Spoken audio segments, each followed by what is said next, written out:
Hi කොහොමද? ඉතින් අද මගේ වීඩියෝ සීරීස් එකේ අන්තිම වීඩියෝ එක මම මේ දවස්වල කතා කරේ ශක්තිමත් ගැහැණියෙක් විදිහට සාර්ථකත්වයේ කරා යන ගමනේදී අපි අනුගමනය කරන්න යුතු ප්‍රධාන පියවර 4ක් ගැන කතා කරන්න ඕනි කියලා කිව්වා. ඉතින් පියවර 3ක් කතා කරලා ඉවරයි. අද ලාස්ට් ස්ටෙප් එක මම කතා කරේ මම මතක් කරොත් පළවෙනි එක තමයි ගේ මාළු ඌරගෙන්ගේ දිනම කපන්න ඕන. ඉතින් අද මේ වීඩියෝ බලන කට්ටිය නම් hina යනවා ඇති. ඒත් පළවෙනි වීඩියෝ එකේ මම ඒ ගැන හොඳට පැහැදිලි කරලා තිනවා. ඒ කියන්නේ අපි වටේ ඉන්න ටොක්සික් කට්ටිය හඳුනාගෙන ඒගොල්ලන්ගේ වීක් පොයින්ට් එක හඳුනාගෙන ඒක අපේ ජීවිතේට ප්ලස් පොයින්ට් එකක් විදිහට ඇඩ් කරගෙන කොහොමද ජීවිතේ සාර්ථක කරගන්නේ කියලා. දෙවෙනි එක තමයි තමන්ට තමන් ආදරය කරන්න ඕනි කියන එක. ඒකත් මම ස්ටෙප් බයි ස්ටෙප් කොහොමද කරන්නේ කියලා ඒ වීඩියෝ එකෙන් කියලා දීලා තියෙනවා.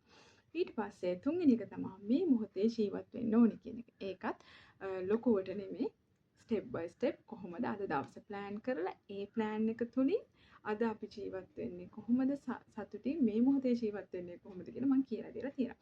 ඉතින් අද හතරවෙනි ස්ටෙප් එක ලාස්ට් ස්ටෙප් එක බය නැති ගැහැණියෙක් වෙන්නේ කොහොමද කියලා. ඒක මොකද ගැහැණු විදිහට අපි ගොඩාක් බයයිනේ. හැම දෙයකටම බයයිනේ.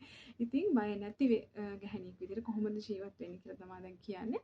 මම දැන් මේ වීඩියෝ සීරීස් එකම ගෙන යද්දී අර ස්ටෙප්ස් තුනම ෆලෝ කරපු කෙනෙක් ඉන්නවා නම් එයාට මේ ස්ටෙප් එක අමුතුවෙන් ෆලෝ කරන්න ඕනේ නැහැ. මොකද අර තුන කම්ප්ලීට් වුණා කියලා කියන්නේ මේ ස්ටෙප් එකේ 150ක් විතර එයා කම්ප්ලීට් කරලා ඉවරයි. තව 150ක් විතර තමයි එයාට කරගන්න තියෙන්නේ. මොකද අර විදිහට ඉන්න මම කලින් ස්ටෙප්ස් තුනේ විදිහට ජීවත් වෙන කෙනෙක්ට ওই බය කියන දේ චුට්ටක් දුරට මග ඇරෙනවා. මේ තැනට එද්දි. දැන් ඒගොල්ලන් වුණත් දැන් පොඩ්ඩක් හිතලා බලන්න මේ දේවල් කරපු කෙනෙක් නම් ඔබ හිතලා බලන්න ඉස්සර ඒවා කරන්න කලින් ඔයා ප්‍රශ්නයක් විසඳපු විදිහටද දැන් ප්‍රශ්නයක් විසඳන්නේ කියලා. ඒක ඔයාට මේ ඒ වෙනස තේරෙනවා. මම අර කලින් ප්‍රශ්නයක් අහපුවාම අර විදිහට කලබල වෙලා කියවලා හැමෝටම කියලා හරි ස්ට්‍රෙස්ෆුල් වෙලා ඒ දේ කියන්නේ පොඩි දේ ඒවන ලොකු කරගෙන එහෙම තමයි විසඳන්න හැදුවේ. ඒත් දැන් එහෙම නෑ. මම මේ ප්‍රශ්නය ආපුවම මොකද්ද ප්‍රශ්නේ කියලා තේරුම් අරගෙන හිතලා ඒකට තනියෙන් උත්තරයක් ගන්න පුළුවන් නම් එහෙම උත්තරයක් හොයනවා. ගොඩාක් දුරට තනියෙන් උත්තරයක් හොයන බලනවා සහ නැත්තම් කාගෙන් හරි උදව්ව අවශ්‍ය නම් ඒ කෙනාට හරියට පැහැදිලිව ඒ දේ කියලා මම උදව් ලබා ගන්නවා. ඉතින් ඒ ස්ටෙප්ස් තුන ෆලෝ කරපු කෙනෙක්ට මේ වෙනස හොඳටම දැනගන්න පුළුවන්. ඉතින් බය නැති ගැහැණියෙක් වෙන්නේ කොහොමද කියලා කතා කරද්දී ගොඩක්ම සමාජයේ විශේෂයෙන් ගැහැණු කට්ටියට පිරිමිට සාපේක්ෂව හැමතැනම ටිකක් කියන්නේ ඉදිරියට යන්න එනවට අඩුයිනේ. ඒ කියන්නේ ඒගොල්ලන් ටිකක් අර බයයි කට්ටිය ඉස්සරහට එනවට. මොකද හැමතැනදීම ශක්තිවන්තයා බයයි දුර්වල කෙනා ඉදිරියට එනවට. මොකද ඒ ශක්තිමත් කිව්වට එයා ඇත්තටම ශක්තිමත් නැහැ. එයාගේ ගොඩාක් දුර්වලකම් තියෙනවා. ඉතින් එයා හිතන්නේ මගේ දුර්වලකම් එක්ක මෙයාව දුර්වලෙක් විදිහටම තියෙන එක තමයි හොඳම දේ. නැත්තම් මෙයා ශක්තිමත් වෙලා ආවොත් මට වඩා ඉහළින් යනවා කියන එක තමයි එයාලගේ ඔළුවේ තියෙන දේ. ඉතින් අපි ඒගොල්ලෝ ඒ වගේ කට්ටිය හොඳට හඳුනා ගන්න ඕනේ. හඳුනාගෙන අපි ශක්තිමත් හැම දෙයකටම ලොකු බයක් වෙන්නේ නැතුව. මං කියන්නේ බය වෙන්න ඕන දේවලුත් තියෙනවා.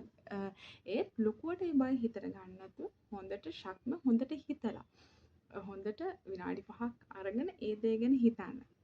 දැන් බය දෙයක් කරන්න යනවනම් ඉතින් හිතලා ඇත්තටම ඔයාලට පුළුවන් කියන දේ ඔළුවට ගන්න ගැහැණියෙක් වුණ පළියට අපි දුර්වලයි කියන දේ හිතන්නේ නැතුව ශක්තිමත් වෙලා අපේ ඒ ශක්තිමත් කට්ටියට පරද්දන විදිහට ඒගොල්ලන්ටත් පුදුම විදිහට අපි ගැනත් පුදුම විදිහට ඕගලන්ට පුළුවන් ඔයාලගේ ජීවිතේ ජය ගන්න. ඇත්තටම කිව්වොත් මේකේ සාරාංශය ගත්තොත් ශක්තිමත් ගැහැණියට හැමෝම බයයි. ඇත්තටම. ඒක ඔයාලා පොඩ්ඩක් බලන්න. කරලම බලන්න. මොකද ඒක ඒ දේ කරොත් තමයි ඔයාලට ඇත්තටම මේක මේ දැනෙන්නේ හැම වෙලාවම මුළු ගැන්විලා ඉඳලා මට මේ දේ කරන්න බෑනේ මේ දේ කරන්න බෑනේ කියලා හිතන්නේ නැතුව ඔයාලට කරන්න බැරි වැඩ 5ක් ලිස්ට් අවුට් කරන්නකො 5ක්. වැඩි ඕනේ 5.